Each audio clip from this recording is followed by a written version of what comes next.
Hi, Democrats. Today is Tuesday, August 10th. Happy Tuesday. So it's time for the Chair's Daily Live, and every time I come, I want to talk to you about bills, elected officials, and elections, right? And so the bill that everyone is talking about is the bipartisan infrastructure bill. Woke up this morning, not sure if it was going to make it through the Senate, but it passed through the Senate, and now we just have to get it through the House, where we have a majority. There's a little bit of discussion as to, does it do enough to help working families? So we'll see how that plays out over the next month and a half. Second, I want to talk about the Democratic caucus in the Oklahoma State House, and they're suing our governor because we want to rescind HB 658. That's the bill that says that local municipalities and school boards can't mandate vaccines or mandate masks.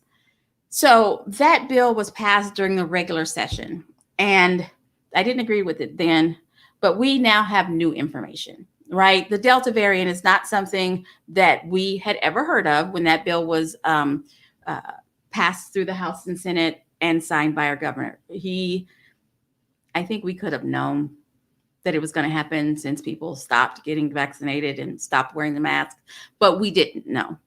And so I just want to say to our governor and to our Republican legislators that it is okay. If you learn new information, you can change your mind. There is no shame in it. And we have new information right now. We have new information. The Delta variant is more dangerous and more contagious than what we had before. And we are sending kids back to school without any real protection. Now, our governor keeps talking about personal responsibility.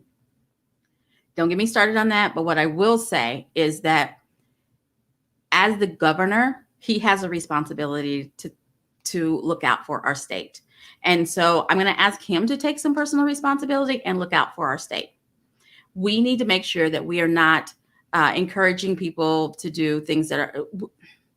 We need to make sure that we are setting an environment, I think is a better way to say it, setting an environment where people can be as safe as possible. And he's flat not doing that.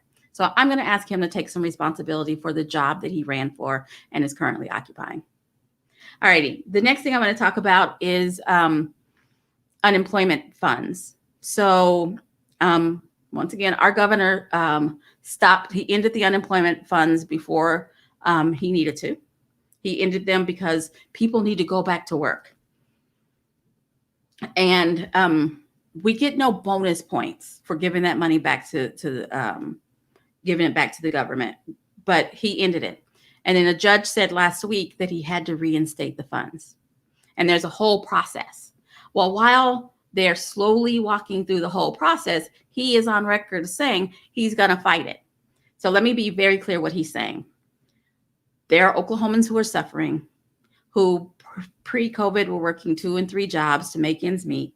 And those jobs aren't necessarily available anymore. And they're working. Our unemployment numbers are where they were pre-COVID. So it's not like more people aren't working because they were getting the unemployment funds, which is made up hooey that he's been trying to peddle, but it's made up nonsense because our unemployment numbers are where they were pre-COVID. So what he's saying is there are people who are suffering. There are people who are losing their homes and not being able to keep up. And we have a way to help them. And he's going to fight that.